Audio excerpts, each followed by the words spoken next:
Herkese merhabalar. Kanalıma ve mutfağıma hoş geldiniz. Bugün sizlere Osmanlı mutfağının çok önemli bir parçası olan, günümüzde ise tüm dünyada tanınan ve çok sevilen lokum tarifi vereceğim. Sizleri çok bekletmeden hemen tarife geçiyor ve keyifli seyirler diliyorum. Mevsime uygun olsun diye özellikle portakallı bir lokum yapmaya karar verdim. Bunun için öncelikle portakalların dışını sirkeli suyla güzelce yıkadım. Daha sonra ise ikiye kesip limon sıkacağıyla sıktım.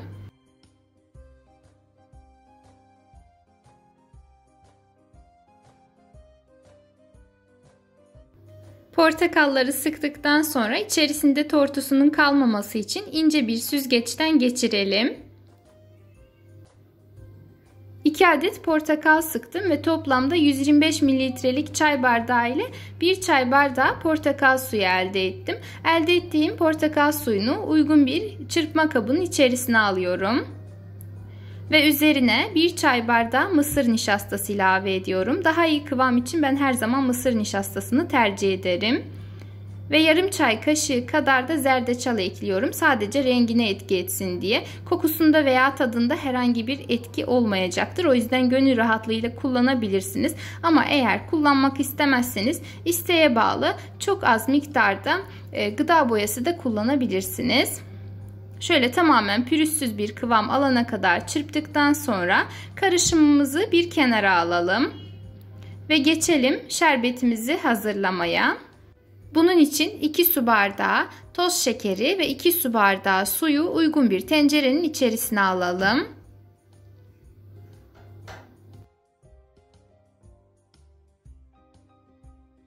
Üzerlerine yarım limonun suyunu ilave edelim. Eğer limon suyunuz yoksa 1-2 tane limon tuzu kullanabilirsiniz ama ben daha doğal olandan yana olduğum için limon suyu kullanmayı özellikle tercih ettim. Şimdi şöyle güzelce karıştıralım ve daha sonra tenceremizi ocağa alıp kaynamasını bekleyelim.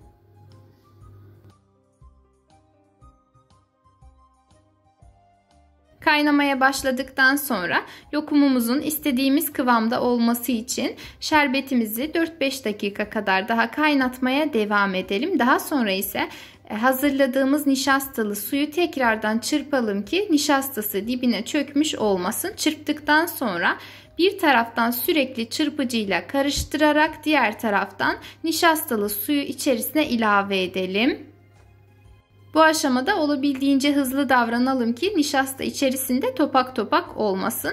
Daha sonra ise orta ateşte sürekli çırparak kıvam almasını bekleyelim. Kıvam aldıktan sonra çırpıcıyı çıkartıp mümkünse plastik bir spatula ile sürekli karıştırmaya devam edelim. 10-15 dakika kadar değil, en az 25 dakika kadar orta ateşte sürekli karıştırarak pişirmeliyiz. Kaynamaya devam ettikçe içerisindeki su tamamen buharlaşıp tatlımız istediğimiz kıvama gelmeye başlayacaktır. Ortalama 20 dakika sonra şu anda ekranda gördüğünüz kıvama geldi ama bu kıvam da bizler için yeterli değildir. Karıştırmaya devam ettikçe güçlük çekmeye başlayacaksınız ve pelte tamamen yapış yapış bir kıvam almaya başlayacak. O zaman artık hazır olmaya başlamış demektir. Şöyle ki spatulayı ileri geri hareket ettirdiğimizde karışım artık akmayı durdurup yapışkanlaşmaya başlamışsa tatlımız artık hazır olmuştur. Şimdi geçelim diğer aşamaya. Uygun bir kap veya borcam alıp içerisine birazcık sıvı yağ ile güzelce yağlayalım. Ve hiç bekletmeden tatlımızı kaynar haliyle içerisine ilave edelim.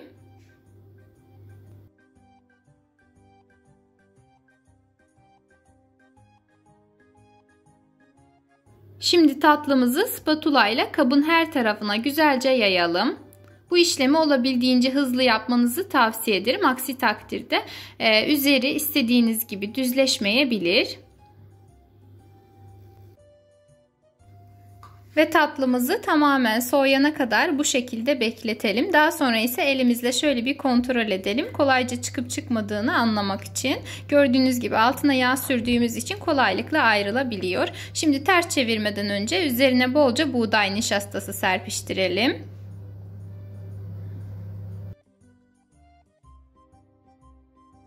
Ve bir servis tabağının üzerine ters çevirelim.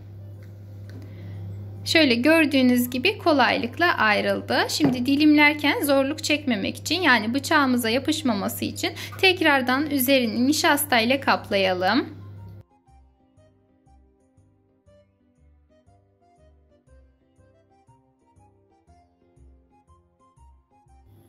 Ve artık hazır oldu. Şimdi bıçakla dilediğimiz gibi dilimleyebiliriz.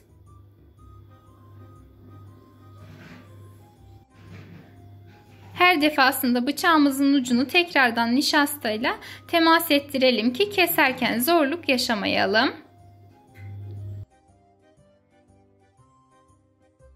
Eğer tarifimi buraya kadar izlediyseniz herhangi bir sorunuz, görüşünüz veya öneriniz var ise yorum kısmında belirtebilirsiniz. Her zamanki gibi titizlikle kontrol ederek cevaplayacağım.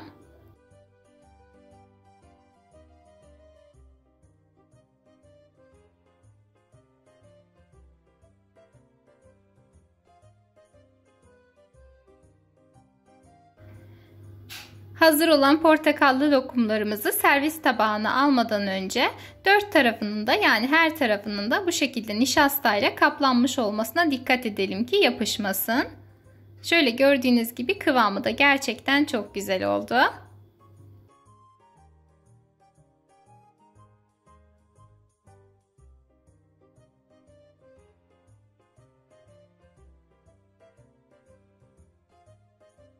Ve çok az malzeme ile, katkı maddesi kullanmadan hazırlayıp çayınızın, kahvenizin yanında gönül rahatlığıyla servis edebileceğiniz portakallı Türk lokumu tarifimiz buraya kadardı. Umarım denersiniz. Eğer beğendiyseniz bana destek olmak adına videomu beğenebilir, emoji dahi olsa yorum bırakabilir. Hatta aşağıdaki paylaş butonuna tıklayarak ister sosyal medya hesaplarınızda, isterseniz de WhatsApp hesabınızda tarifimi sevdikleriniz ve ailenizle paylaşabilirsiniz.